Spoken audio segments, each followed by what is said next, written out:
EP 66 of Grace and Steel. I'm Kevin Steele. And I'm Kevin Michael Grace.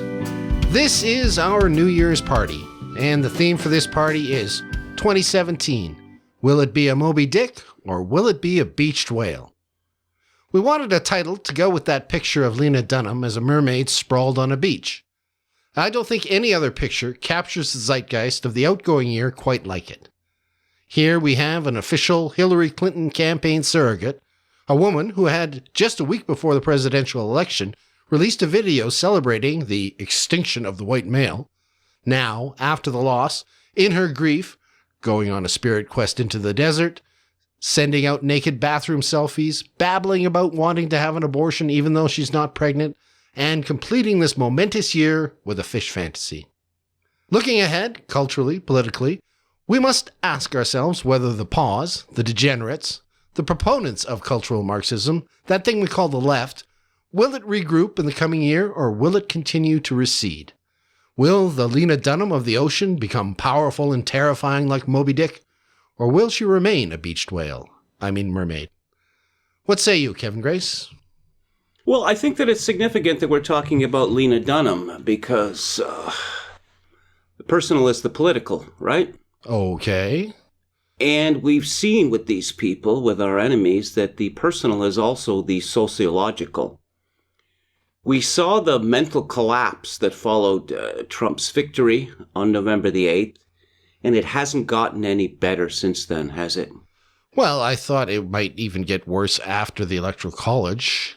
It's hard to tell. It appears that it hasn't abated at all. But Lena Dunham, of course, is a special case, isn't she? She wears she is the voice of a generation, I've been told. Yeah, she wears her heart in her fin, that kind of thing. Yes. So. Now, people have pointed out that no one person can be anointed truthfully the spokesperson for a generation, but she has nonetheless. And it's significant that she would be the person. Because there's nothing that this woman feels that isn't expressed. And everything about her is messy and, nasty. And maybe that's the reason she has been anointed that. She is bearing the sins of her generation's messiness. I don't know. She's the quintessential millennial, isn't she? I don't know. She seems almost a species of her own making, I mean, millennial, she's got ambition. She does things, or she did things. I don't know if she just sort of fell into that show, The Girls, but... Well, she did fall into it. Yeah, okay.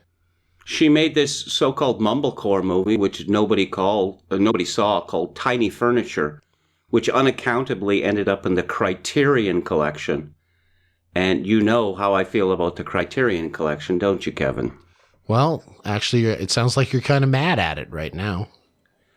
Well, I don't know the reasons for their decisions, Mm-hmm. I think there may be a Michael Bay movie in there, too. But Michael Bay, whatever you want to say about him, is a craftsman, and Lena Dunham isn't. She was written about in the newspapers when she was a teenager. She would hold some party, and the New York Times or whoever would write about it. Okay. And, Lena Dunham, how about you make a show for HBO? And how about that we get Judd Apatow, to show you the ropes, to help out with the joke writing and all that sort of thing. We're just going to give you access to the hottest producer in Hollywood. So she isn't really the metaphor for the pause. She is the pause. Yeah, she is the pause. Okay. She is the pause. It was actually handed to her. There was this interesting column by Kyle Smith in the New York Post, examining 2016, as we are doing, in which he looked at this in terms of personal excess in the culture. And he spent some time dealing with her. And he said that he liked and respected girls, unlike most people on the right.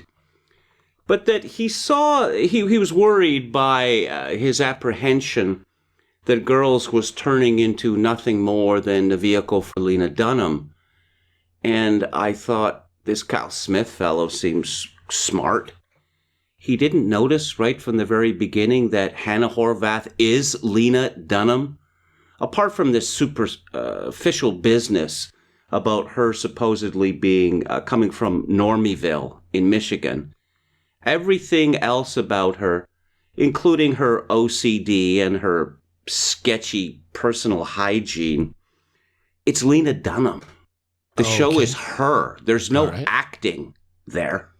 All right. Well, that. Have you seen the show? Well, I think it's important that I say I've never seen the show, and I probably never will, because as you know, I don't watch a ton of television, and I really have a difficult time with this cultural conversation about fat girls. But please continue. Well, if you didn't have any strong feelings about Brooklyn, New York, particularly Williamsburg, I think you probably would have after watching Girls. Okay. What seems to have happened is there's been a division of labor in New York City. We'll leave aside the other boroughs because, hot, hip, happening people don't live in them. But Brooklyn is where all the very worst people have gone. The money gets made in Manhattan.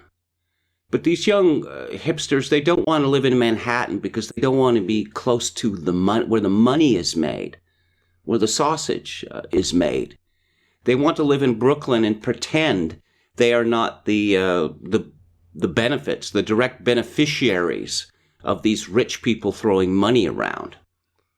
Oh, okay. So they're the oppressed, self-anointed oppressed, are they? Okay, fair enough. Well, they go to Brooklyn and they all think that they're going to work in Tony art galleries, or they're going to start making documentaries, that sort of thing, or get their own shows like Lena Dunham. Yes, yes. Okay, so the streets are paved with HBO shows. All right, so she is the pause. Now to the question, though, does this woman who has, I guess, experienced this total collapse since the election, does she and her surrogates, or not her surrogates, but her minions, do they regroup? Do they manage to get it together, or does another faction step forward and replace it? Early signs is that they are not regrouping, and of course the worst is yet to come for them, because it will be 2017. And on January 20th, Trump is inaugurated.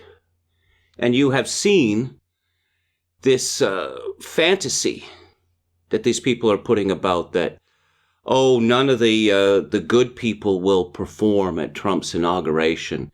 And we're going to have an alternative inauguration. And we'll get Springsteen and Cher and all of these other people who are au courant, as it were. Yes, and they're having a march the day after on Washington, where the head of the march is going to be Gloria Steinem and Harry Belafonte. Oh, more figures from the 50s and 60s. Yeah, exactly. We have feminism from the 60s and racism from the 50s being represented there.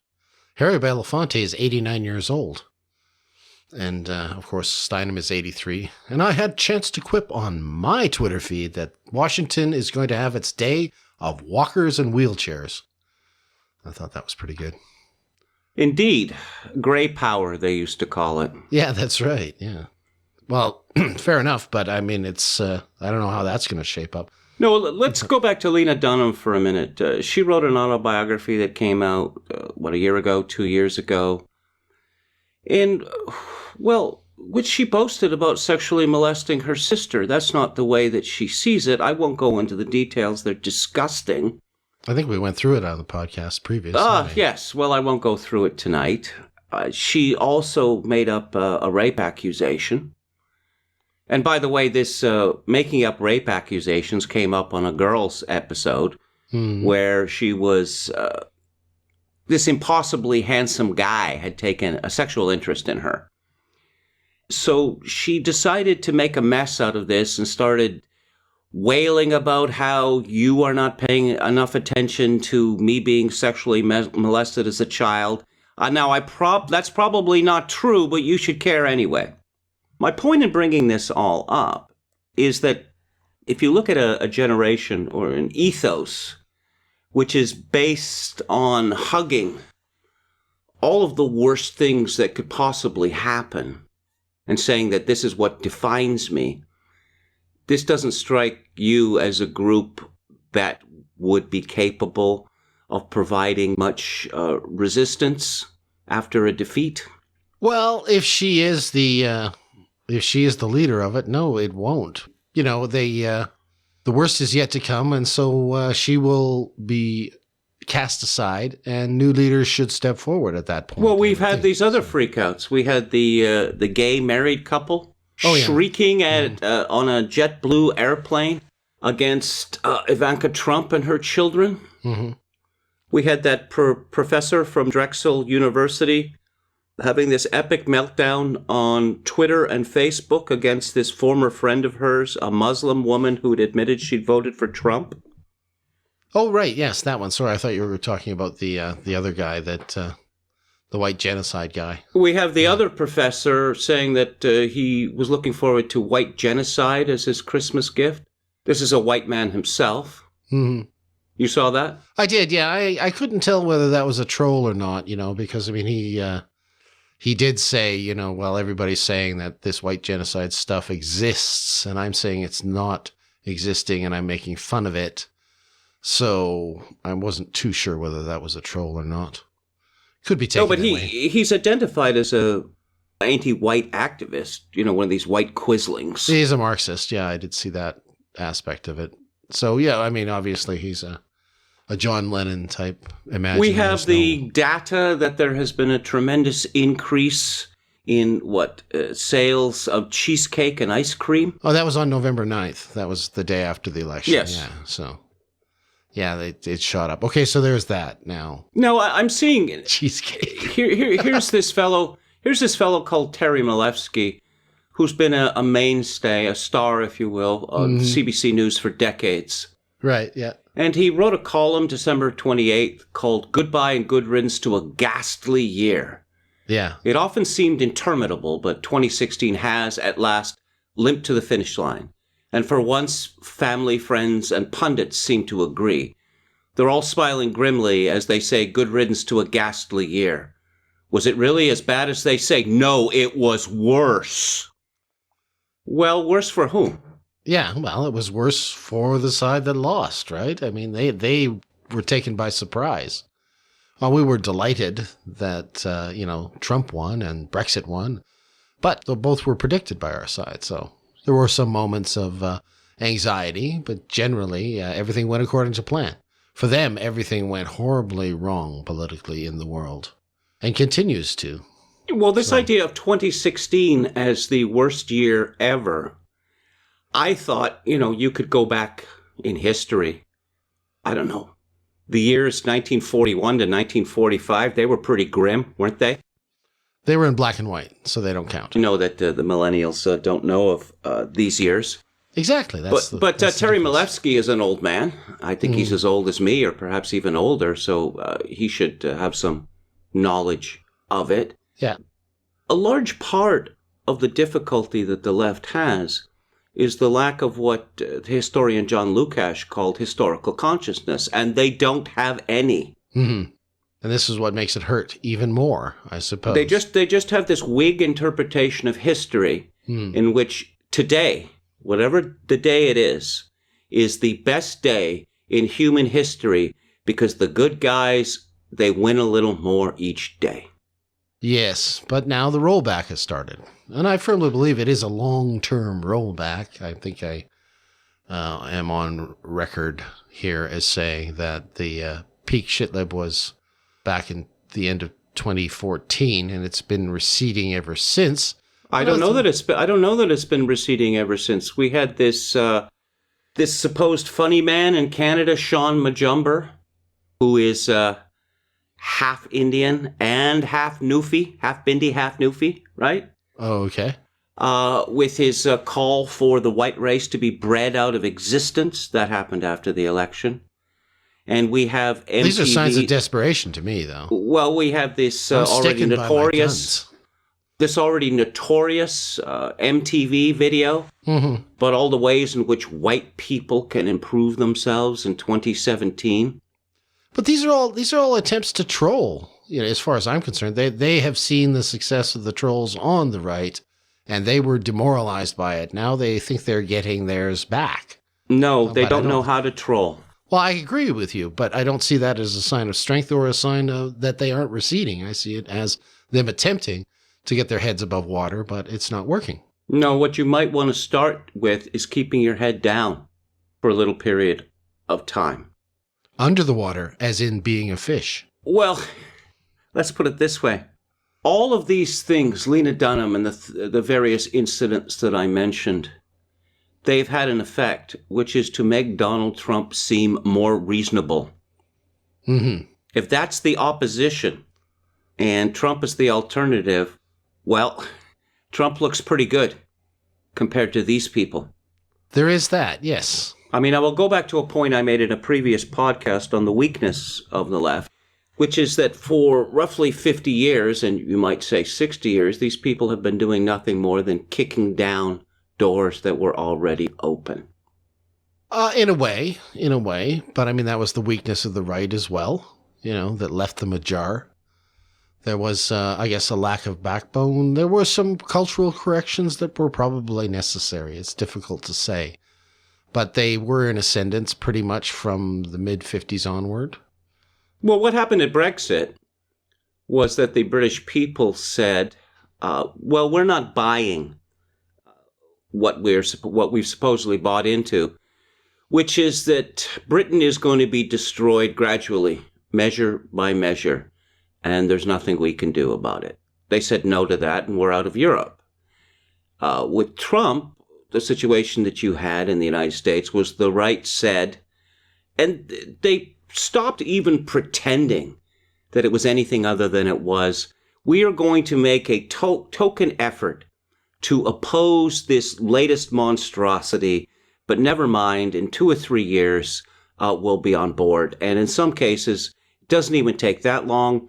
There was an article in National Review a week or two ago by someone called Galernter. Now, I looked it up, and he is indeed the son of the scientist who was blown up by the Unabomber. Oh, okay. Did not Another realize. case of Conservatism Inc. nepotism. And he was making the conservative case for transsexualism.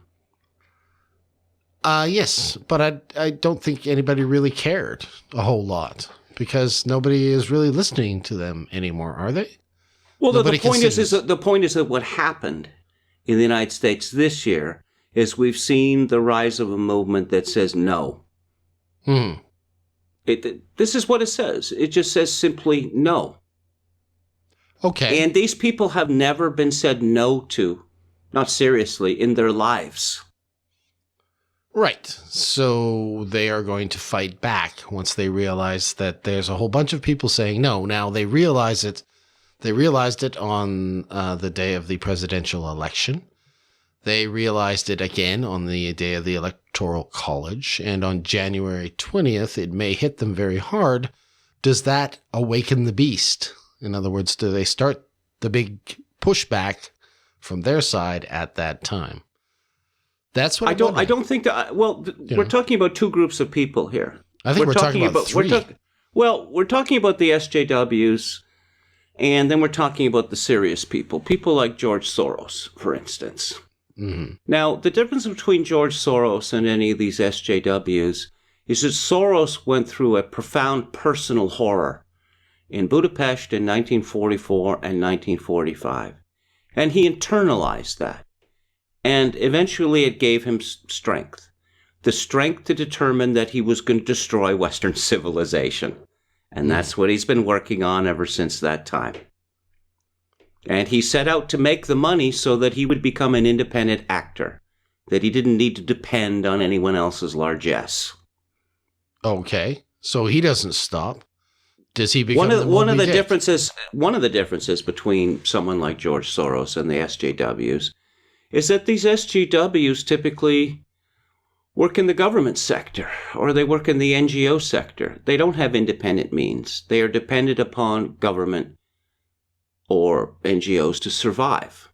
Mm-hmm. They're not independent. They are members of the clerisy that Nicholas Taleb identified in his latest essay, part of his new book. On inequality, yeah. They are part of a permanent managerial class. It doesn't matter what the state of the economy is. It doesn't matter how everyone else is doing. They always seem to be doing fine, and there always seems to be more and more of them. Agreed. Now, I just want to interject here and have you put on the record here, because it's something you've mentioned to me numerous times, before we go back to Taleb and that, because I thought you were actually leading up to it. This was the idea that what you were recommending to me, and I said you should recommend to everybody, that one of the things that Trump should do is defund all the NGOs. Maybe you could just... Well, perhaps he can make use of this the supercomputers, which access the deep web or dark web that Steve Bannon supposedly has used at Breitbart. Uh-huh. My idea is quite simple. That the Trump administration isolates all of the government grants, all of the federal government grants that go directly or indirectly to NGOs involved in political work and zero them out. Save money, weaken the resistance. Yes, I mean, the first rule of politics is you reward your friends and you punish your enemies. Nice place to start. Good thing to do as you're trying to put money together for better projects.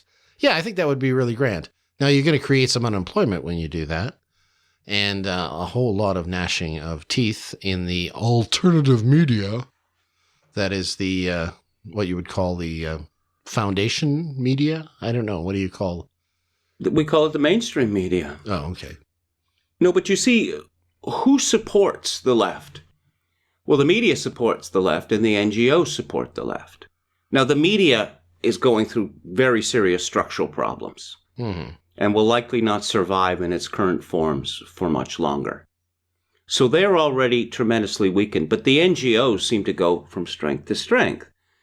And I don't believe we've ever done a show about this, but there's been a few times when we've been talking on the telephone, and I've identified someone who wrote some stupid article, and this person works for some think tank, some organization I've never heard of, and I looked them up, and they are a very big deal. And they are supported by a whole bunch of companies, private companies that you would have heard of. They're also supported by all these government agencies. And as I mentioned to you today, there's various charities, the Lung Association, the Heart Association. What practical work do these entities perform? As far as I can tell, none. That they spend all their money, fundraising and in political activism.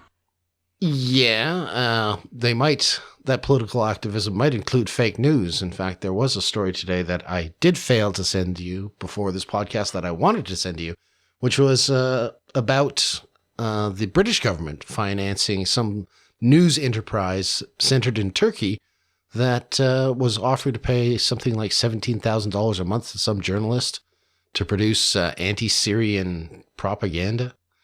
I don't know whether it was real or not. I didn't see a lot of support for it, but it appears that a lot of money is being spent on producing, I guess, fake news or propaganda for to support, I guess, the globalism. We might see more of that. So maybe $17,000 a month to a journalist. There's a scene in one of P.J. O'Rourke's books, one of the old ones, which he's writing about drug dealing. And he's talking about someone being offered $250,000 a week. And he asked people in a bar what they would do for $250,000 a week. And he said that the results, the answers he got were shocking. For a journalist to be offered $17,000, how often? A week, I think it was, or a month. A week. Maybe a month. Wow. I don't know, no, I think it was a month or something like that. Yeah, It well. was pretty steep anyway for a journalist. But my thought was, we've actually seen people in the Canadian media writing columns in our papers that are Canadian, but they seem to be centered in Turkey. I'm wondering if they're part of these new enterprises that, NGOs that are engaged in producing news. Well, I believe I mentioned months ago that I had discovered that there were journalists in this country being sponsored jointly by the Ali Khan Foundation and the Canadian government, basically to promote diversity. And then I checked out these journalists, and nowhere in their columns is it indicated that these people are getting money from the Ali Khan Foundation and or the Canadian government. And this set me to thinking on about how much of our media class has in fact been bought off, that they're not working for the newspapers that they're supposedly working for because the newspapers simply don't have the money to pay them. My own experience has been, my own experience with the Financial Post, that they run advertorials for mining companies and they do not advertise that these are advertorials. In contrast, when I was working for this publication called The Gold Report, they had an exceedingly long disclosure at the bottom of each story identifying me and the company and the people who were being interviewed and any possible conflicts of interest. Right. But the Financial Post, long story short, the Financial Post wasn't paying me to write these stories. The mining company was paying someone who paid someone else who paid me a small fraction of the original fee. The Financial Post was in fact being paid to run these stories, and they didn't acknowledge this. Yeah, and they're filling up their pages with this copy. I want to get back to the weakness of the left and their efforts to regroup. We haven't mentioned intersectionality. And I think that intersectionality is key to a consideration of the future of the left. Because in recent years, sane people, or people who don't spend very much time on the internet, haven't been paying much attention to this. But the left has made intersectionality its organizing principle, or perhaps I should say disorganizing principle. Because intersectionality is at its base a war of all against all. Right. That let's talk about the ways that we are different from one another, and let's measure this in terms of what Steve Saylor would call Pokemon points. Yes. I'm black, I'm Muslim, I'm an immigrant, I'm a lesbian, I'm disabled, etc., etc. But this isn't an organizing principle. This is a disorganizing principle. It's a disorganizing principle, but all considerations on the left now begin with the idea of intersectionality. And so you've already seen these wars, for instance, on Pantsuit Nation. That's what it's called. The private Facebook page for Hillary supporters. The blacks are already after the whites, blaming them for Hillary's loss. Sure. Okay, so once they're out of power for 12 years, maybe they think that this isn't the best organizing principle, this disorganizing principle. At some point, they're going to realize that this isn't working for them, and they'll call a truce. Is that going to happen next year, or is it going to happen 12 years down the road? I don't see. There's another problem, and this problem is greater in people who are younger. My own view is that by the time of the age of 25, a person's character is fixed, and there's nothing that can be done to change it. Now, I'm not saying that habits can't be modified. To give you an example, if one is quick to anger, or if one has a habit of blurting out the first thought in one's head, these are things which can be modified. But the question of whether one is an extrovert or an introvert, or one is a depressive or one is an optimist, these sort of things, they're fixed by roughly the age of 25.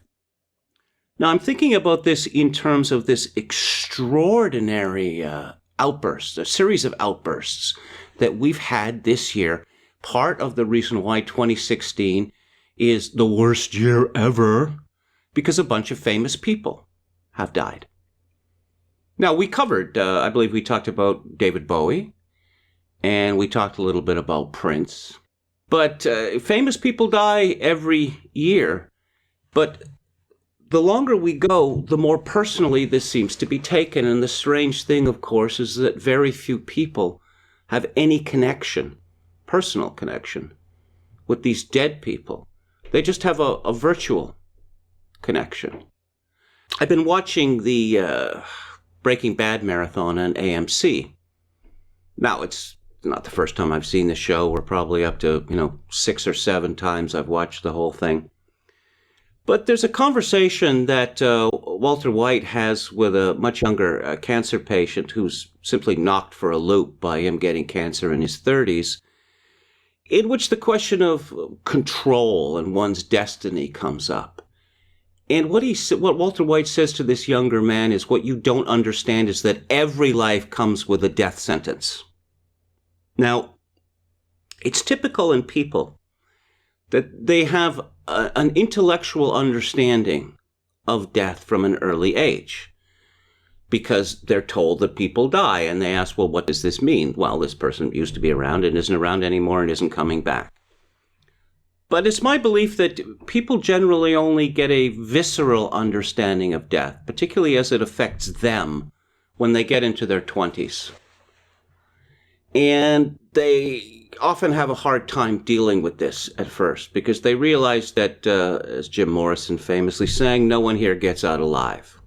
But an understanding, a visceral understanding of one's own death and everyone else's death is essential to a successful navigation of life. Okay. I mean, to give you one example. Are you saying that this is different now, though? I mean, I don't understand. No, but we seem to be internalizing this view that death is some sort of bizarre anomaly that we're, a few days away from eliminating. There was a joke on The Simpsons that Dow Chemical or whatever was going to come up with a minty gel that would eliminate death. And you see it not only in the ways in which death is kept from us, in the ways that people in hospitals, they're doped up to the gills, to the extent that it's an even chance that these people died of a morphine overdose rather than the disease that they were suffering from. In the way that we are shielded from sick people, dying people, and in the way that age itself is considered now horrifying and disgusting. Like we are living the world that Huxley described in his novel Brave New World. And I think that particularly amongst younger people, if you look at this astonishing outburst over, say, George Michael's death, and what did George Michael mean to these people? George Michael hadn't had a hit in the United States since, 1998? Yeah, but I mean, I only saw this online, though. I didn't see this. No, I didn't see this the same way that Princess died. That's where young people live online. Okay, sure, but Princess Di seemed to be a big deal to a lot of people a generation ago. That's true, and that was an example of the same sickness that I'm describing to you. There was a particularly British aspect to this, in which the way that the lower classes were taking their revenge on the upper class, what with her being the so-called people's princess.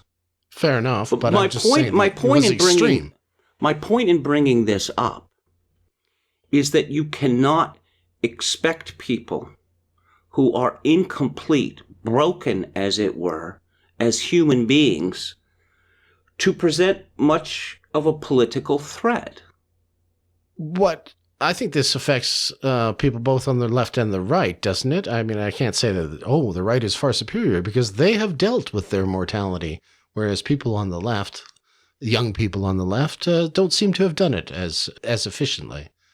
I don't buy that this might be a barrier to their organization, but it wasn't a barrier to the organization on the right. I'll say two things. Muriel Spark writes, I believe it's in her novel Memento Mori, that life lived without an awareness of death is insipid. Now, you see with millennials, and often people older than that their lives are insipid. That these are lives lived entirely chasing sensations and shallow feelings.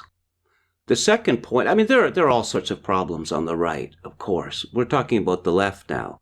With regard to the left, the reason that the left is no good at trolling, is no good at creating memes, is because it's not only that they don't understand the right, they don't understand their enemies, they have little knowledge of their enemies.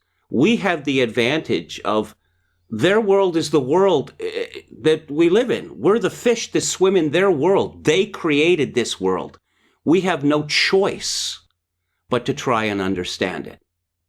Okay, I'll buy that. That gets around the idea that it isn't necessarily facing both sides equally. Okay, all right. But now I don't know how much to mention. That's pretty deep barrier. I wanted to mention one. Well, yeah, we are going to go deep because we're looking at the essence here. And I'm going to make the assertion that the millennials are broken people by and large, that they have not been properly socialized. Okay, and that's Lena Dunham being the metaphor for the generation. Is that where you're going with this? Because I saw a lot of Trump support in the younger people as well. That kind of surprised me, particularly amongst the reactionary males, the younger males. Yeah, they didn't seem to be particularly thoughtful, but, they were quite enthusiastic about this change, about the masculinity that Trump projected, about the competence that he projected, so. He presents a male problem-solving persona. And I saw a lot of millennials excited by that, obviously, right? I mean, well, there weren't all people over 50 at the rallies. Yes, of course. But when you talk about, I'm making a generalization here. Mm-hmm.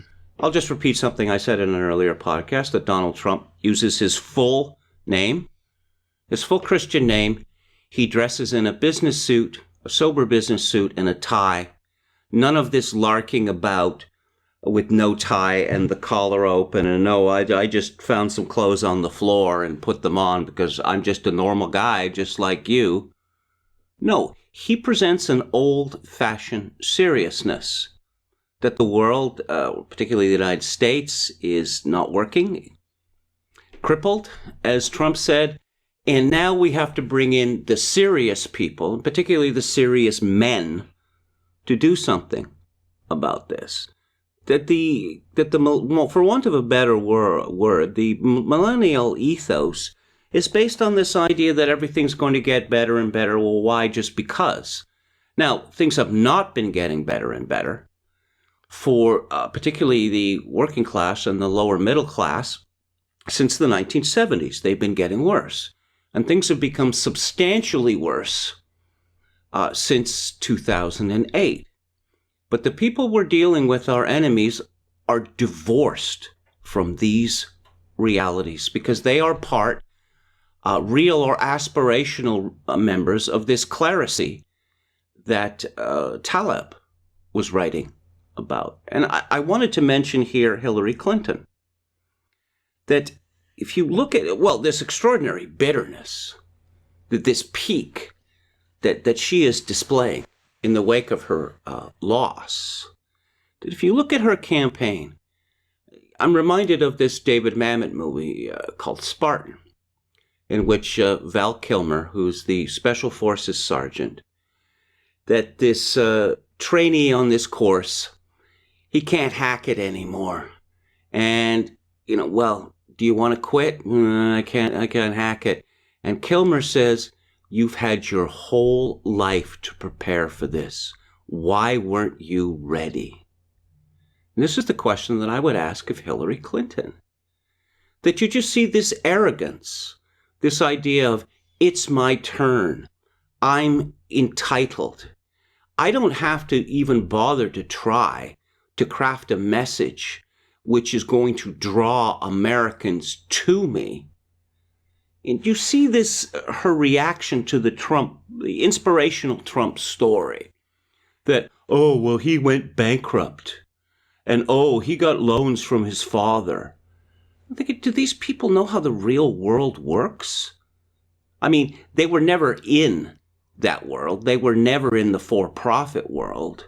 But, you can talk to people. You can read about this. You can educate yourself about it. Instead, they seem to have this contempt for it.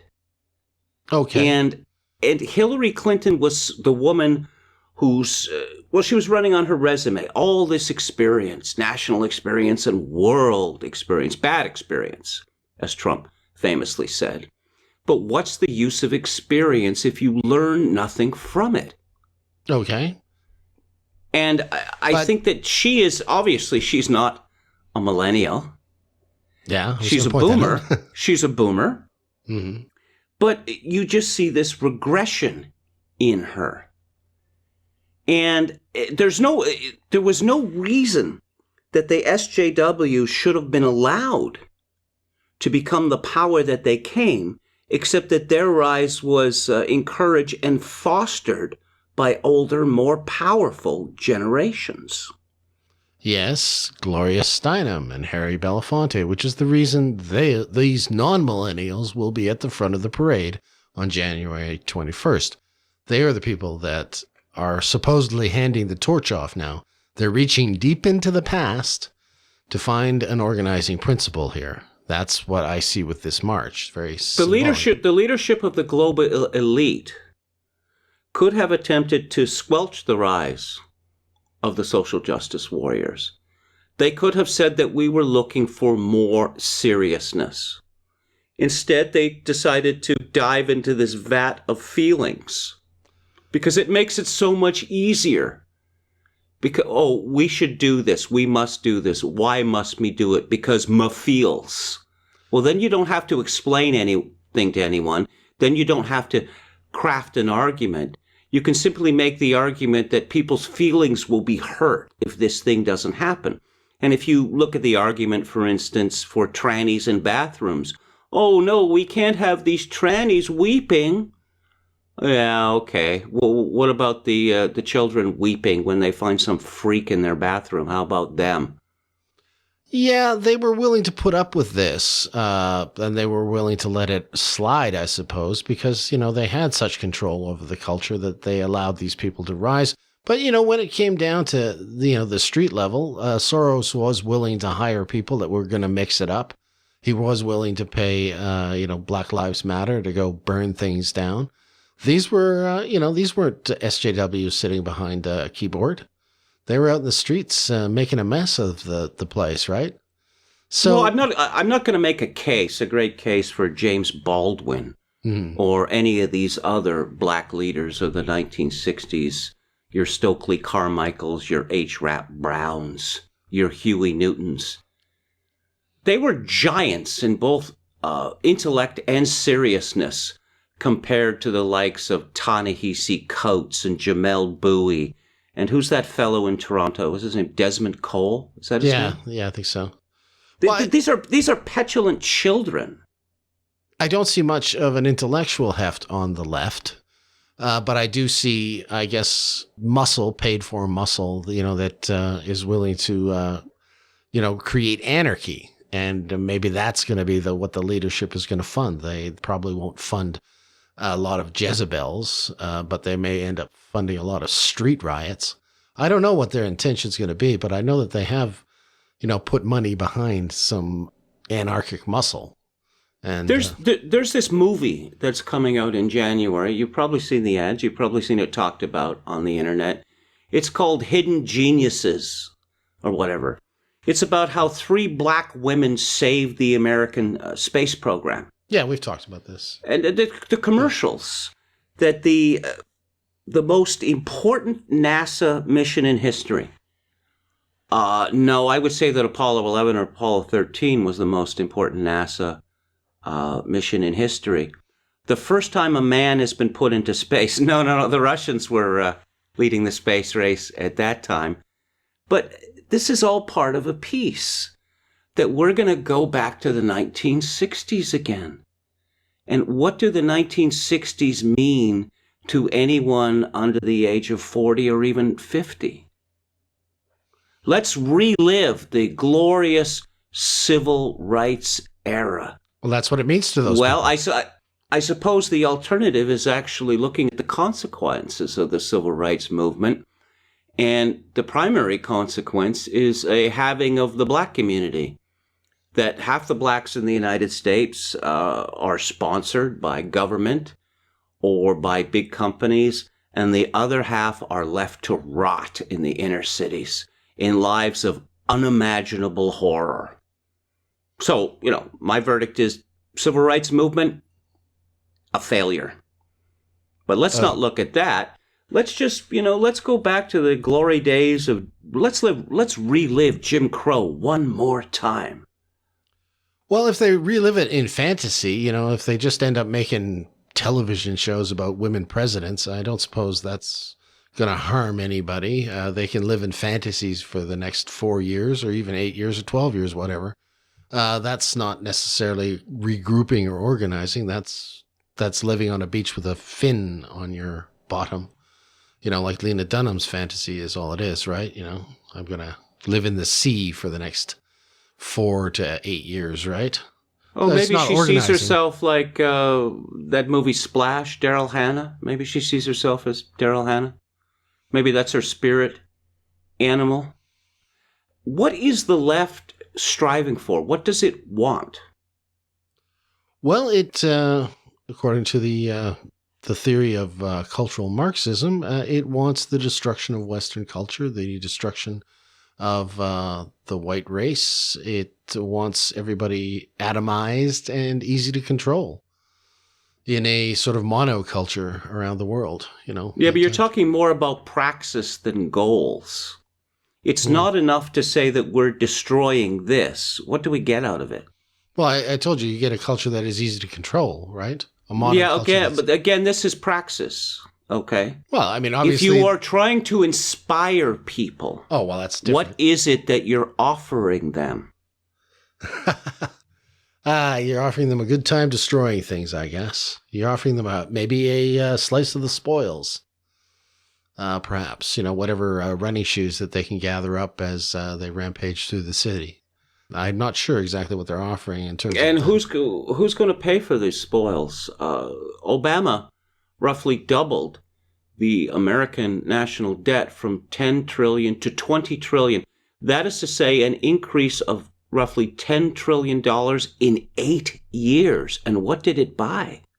Oh, you answered your own question, though. I mean, who's going to pay for these spoils? Well, there you go. That's who's going to pay for them. Whoever is going to pay that debt. But this wasn't a rising tide that raised all boats. Yeah. There were winners and losers. Mm-hmm. And the winners were those people who were, again, associated with governments, NGOs, those people. Pretty much everyone else has lost. Right. Yeah. And that's how we get back to the Taleb essay, I guess. And we can combine that with the idea of the managerial state, with this stasis in inequality. And we come to our current situation. What are the sides going to be? Well, are they going to be cultural Marxism versus nationalism, or are they going to be these two distinct classes, or maybe a combination thereof? I'm not sure, but I mean, to me, it's a slightly different battle. There's been a reorganization on the right, the reorganization on the left to counter it. What will it look like? Well, it may look like a combination of inner city Gibbs and managers that are in secure positions versus what? The private sector? The nationalist private sector? Well, it's not the whole private sector, because at the higher ends of the private sector, these people are dependent upon government. Mm-hmm. So they are, in effect, in alliance with our enemies. Right. Okay. But let's look at people in the middle, people in the productive center in the middle. You talked about the goal of destroying civilization. And so we have these campaigns against white privilege and male privilege. And so we see white people and white males in particular being regarded as milk cows by our elite. Mm-hmm. And they are to be drained dry while simultaneously being berated as a cancer on the earth. Did the people on the left not think that this would excite a rebellion? I don't know. It's kind of like beating your horse to death as you try to drive him on with the cart attached, I suppose. What else can you do at a certain point, right? You know, are you going to stop and give him a rest? Are you going to set him free? Or do you just keep whipping him? And they decided they're just going to keep whipping. Yeah, well, you know, what if you depend on a horse to move about and to move things for you, but you hate horses? Yeah, well, that is their problem, right? You know, the fact is that the productive class, they're the ones who have been taking it up the wazoo. Okay, but I wanted to mention an essay by this fellow that I'm friendly with on Twitter called Anti-Gnostic.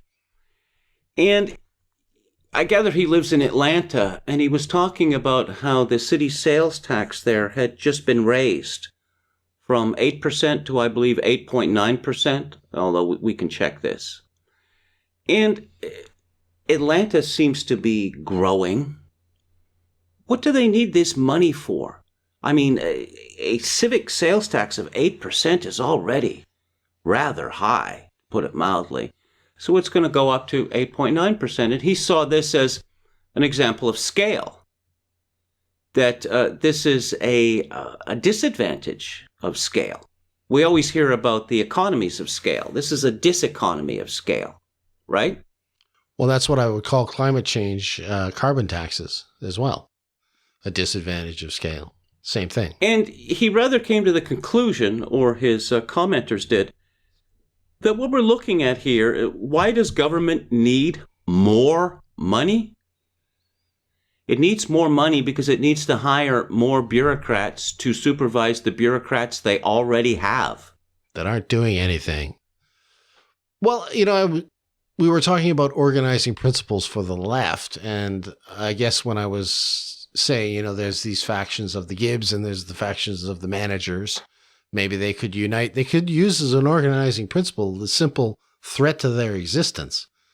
The threat to, you know, in other words, survival becomes their organizing principle. Keeping what they have can be an organizing principle for them, right? They just fight to retain what they have. And that could unite a lot of people on the left. It can unite a lot of people. And what we're going to see practically is that attempts to deport anyone from the United States are going to lead to all of these weepy stories. You know, they're going to find the cutest and weakest members.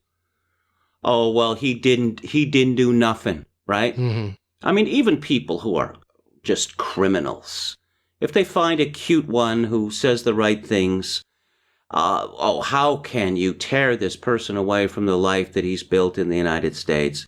And even if you're talking about preventing people from coming into the United States, or the people who've shown up, oh no, they're just trying to build a life here. They're contributing to their communities.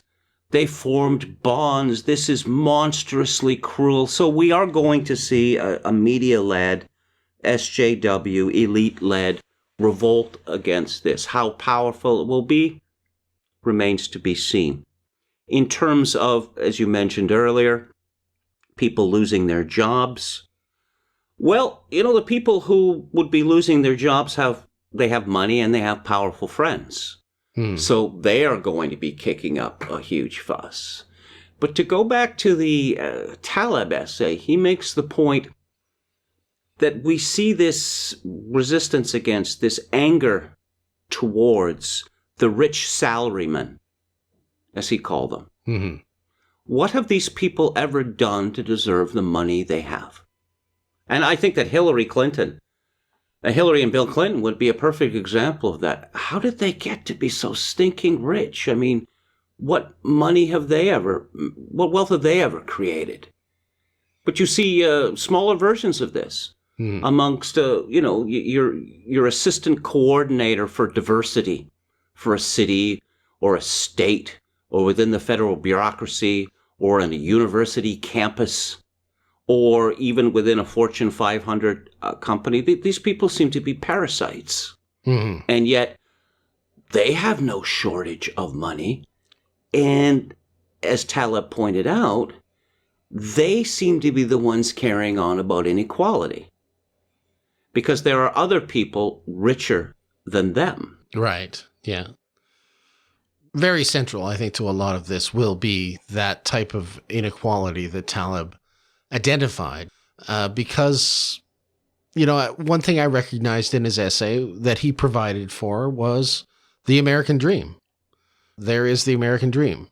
When they identify the wealth that can be lost, the wealth that lives in a world that can be lost, that's a world in which the American dream can be achieved, right? And the other one doesn't really provide for the American dream because there's. I have a problem with this phrase, the American dream, because I don't think that it literally means anything useful because it is used to describe.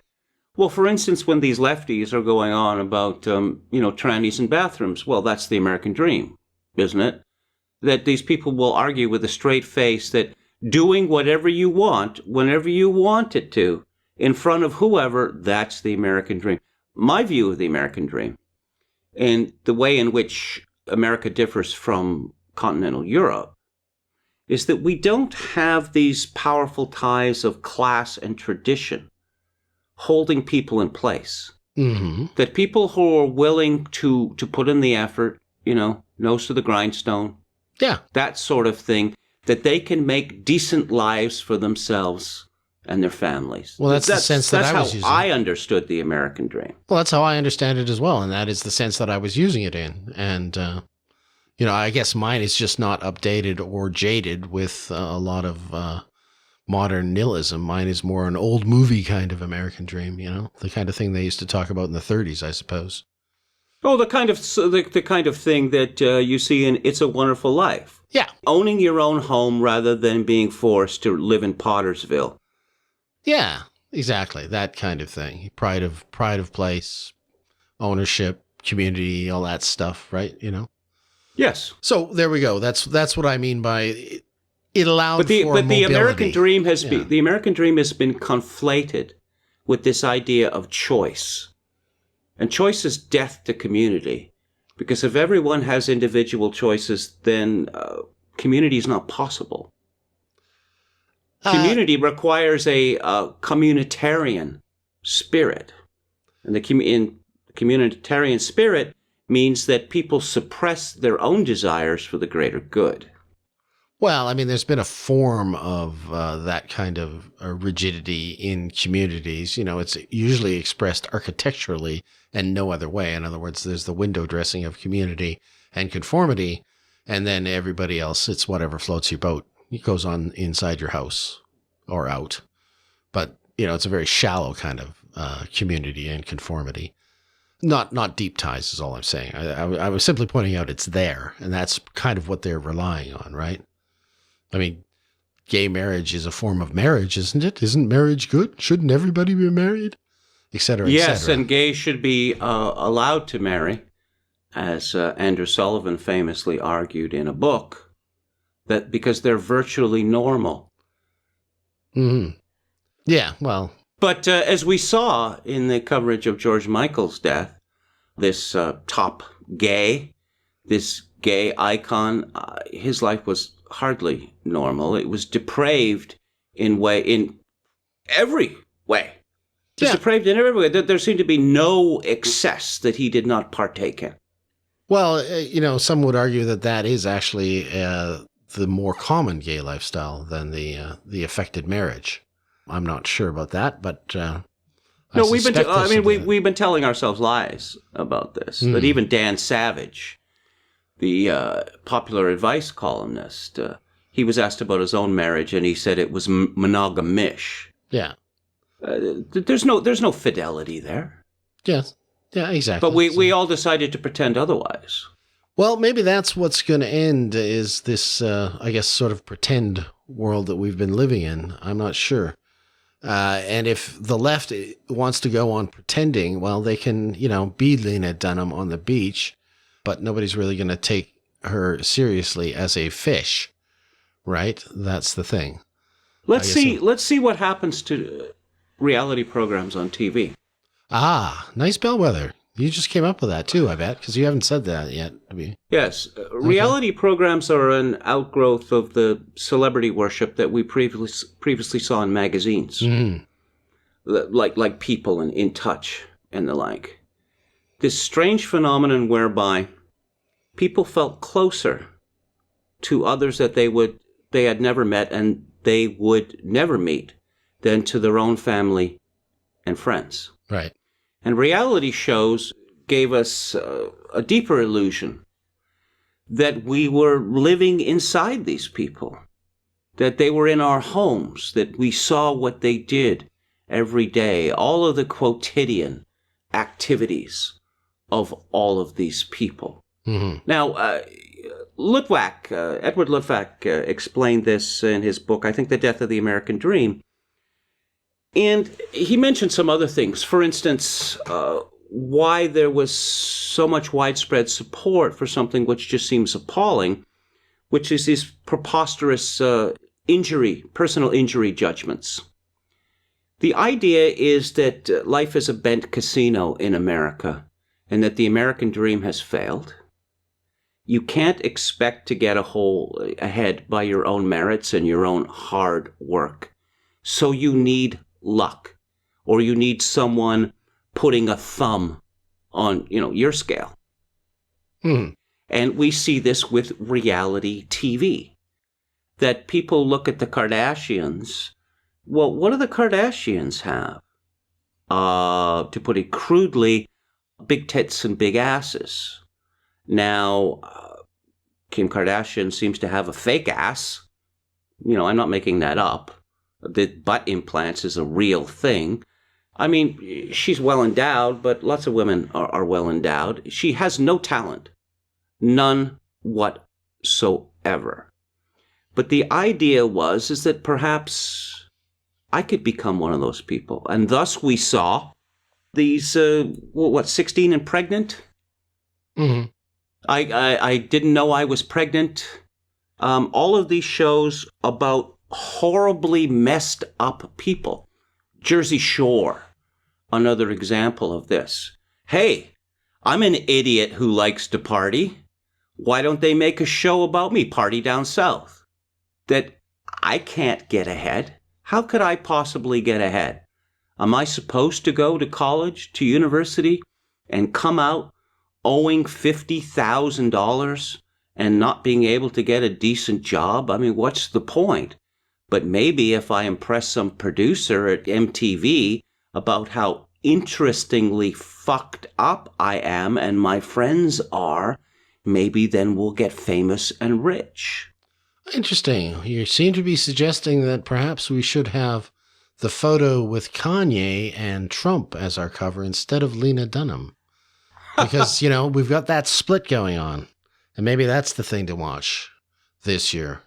The death of reality television, or the potential death of reality television. And, I don't know, maybe the return of sports? I don't know, or maybe the death of sports. Well, there's another aspect of this, is that we are rooting against these people. There's this show, it's called Princes of Persia or something. It's about Iranians living in Los Angeles.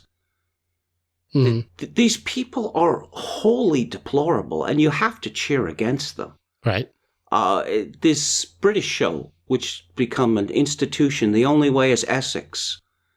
I saw some clips of that, and half of these people appear to be literally retarded. Mm. But cheering for the bad guy, this is a sign of extreme decadence. I mean, you see this in Breaking Bad. Walter White didn't have any choice, did he? Yeah. He didn't have any choice because America had let him down. Now, of course, he could have taken the charity from his rich former business associates, but he was too prideful to do that.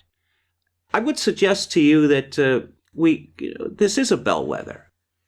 That if we see a decline, if we see a new seriousness manifesting itself throughout our society, we will see a decline in reality shows. And we will see the decline in people like Lena Dunham, because I mentioned on Twitter a few days ago that Lena Dunham appears to be heading toward a public suicide. And I'm not exaggerating. Okay. That she has to give more and more and more of herself. How much more pathetic can she make herself? How much more, sobby can she get? How much more pathetic can any of these people get? I mean, all systems continue until they fail, as Herbert Stein said. And I've been looking forward to this for a decade, particularly since 2007, 2008, that we have to see the change in the culture. Now, what you said earlier is true, that you get these spectacular examples of a trend before the trend changes. And we might be there now. Okay. I mean, so Lena Dunham kits herself out as a mermaid and flops about on the beach and everyone's talking about it. What if she pulls another stunt like that and people stop talking about it? And these things can be measured. Mm-hmm. How many people go to her site, how many times, her name has appeared on Twitter.